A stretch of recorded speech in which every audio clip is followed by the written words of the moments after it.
भीतर अंधारी भीत सी,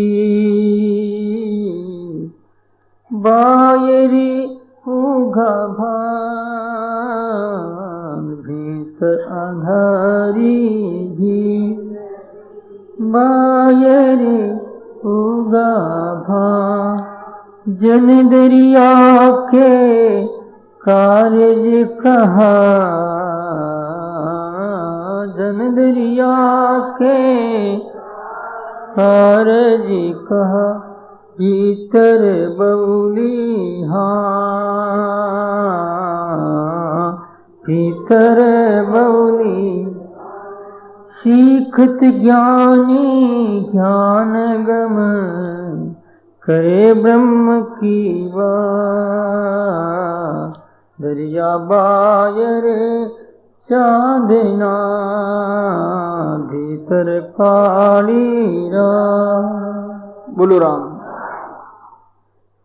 भीतर अदारी भीत सी, बाहर होगा भान।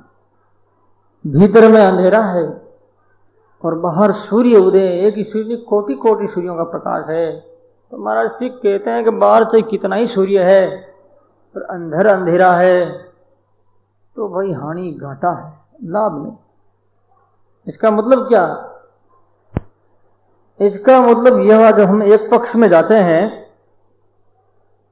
एक पक्ष की बात करते हैं, तब तो इसका तात्पर्य यह है बाहर जो हमारा कितना ही दिखावा है, वाह हो रही, लोग पूजते हैं, भीतर में आत्मा का प्रकाश नहीं, अंधेरा है, अज्ञान है, मूर्खता है, और अपना स्वभाव जो है वो छूट नहीं रहा है।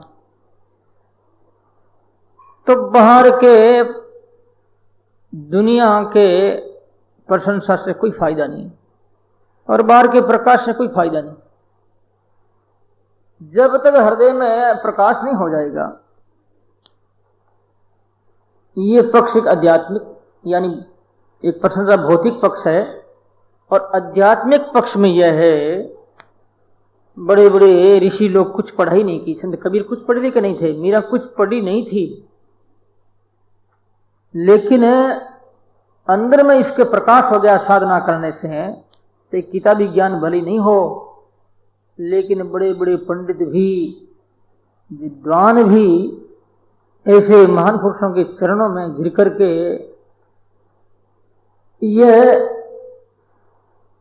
दया की कृपा की भीख मांगते थे, हे सदगुरु वो चीज आप मुझे दो जो आपके पास में इतनी शांति अखंड सुख है।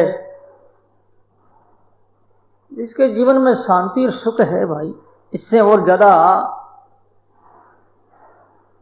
बहुत कीमती क्या धन हो सकता है। ये सबसे बड़ा धन है। जो आदमी शांति की अनुभूति करता, अखंड शांति में बस डूबा रहता, मस्त रहता है, और जो रात दिन दुख में चिंता की आग में छटपटा रहे हैं, बड़े बेचैन, तो चाहे बाहर कितना ही प्रकाश हो, कितना ही धन हो, वावा हो, उससे कोई अर्थ नहीं पलता।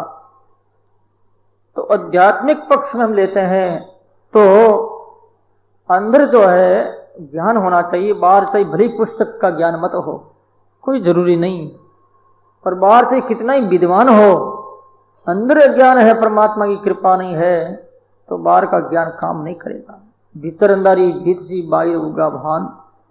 जंदरिया कार्यकारी भीतर बहुली हान। भीतर में हानि। आजकल ब्रह्म ज्ञान के लोग बहुत बात करते हैं, सिकत ज्ञानी ज्ञान गम करे ब्रह्म की बात। आचार्य ऋषि कहते हैं दरिया बाहर चांदरा भीतर काली रात। बाहर चांदरा है, भीतर में रात। ब्रह्म की बात नहीं करते हैं, एवं ब्रह्मास्मि, मैं ब्रह्म हूं, लेकिन जीवन में ब्रह्म कहां उतरा भाई?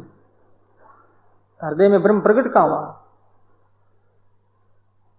ब्रह्म नहीं भ्रम हो गया। भ्रम होता है, एक होता ब्रह्म, एक होता भ्रम। तो भ्रम है, ब्रह्म नहीं। अंतकरण से ब्रह्म प्रकट हो जाए। जैसे भगवान राम कौशल्या की गोद में प्रकट हुए, कृष्ण यशोदा की गोद में प्रकट हुए, मीरा के हृदय से कृष्ण प्रकट हुआ, गोपियों के हृदय से भगवान प्रकट हुए, तो ब्रह्म प्रकट हो जाए। ब्रह्म सोया हुआ, नींद ले रहा, ब्रह्म को भी जगाना पड़ता, नींद में हो। तुम लोग कहोगे महाराज ये क्या बात कहते हो, ब्रह्म को जागा, ब्रह्म तो सदा ही जागा हुआ, हम क्या जगाते हैं? नहीं जगाते हैं क्या? ठाकुर जी के मंदिर में पुजारी को पूछो क्या वो जगाता? नहीं जगाता। 4 बजे 5 बजे के बाद में जगाता कि ठाकुर जी उठो, क्या करें भाई? पुजारी जी कि स्नान करो और उसके बाद में आपकी पूजा करेंगे, उसके बाद आपको कलेवा कराएंगे, भोग लगाएंगे। ठाकुर जी उठो उठो, जगाते हैं लोग। तो भक्त भी भगवान को जगाते, सोए भगवान, निराकार निर्गुण परमात्मा सोया हुआ, उसको जगाते हैं संत। तो बड़े कौन में? भगवान में संत। जगत को तो जगावे जगावे, लेकिन भगवान को भी जगावे। जाग, सो मत, जाग। दुनिया को बहुत आवश्यकता है, दुनिया डूब रही है, जाग तू, साकार हो, जगत का कल्याण कर। ही ब्रह्म पड़ा मत रहे, पड़ा पड़ा प्रमाद में बहुत दिन बहुत वर्ष बीत गए, अब तो उठ। तो सज्जनों, यह है साधकांग।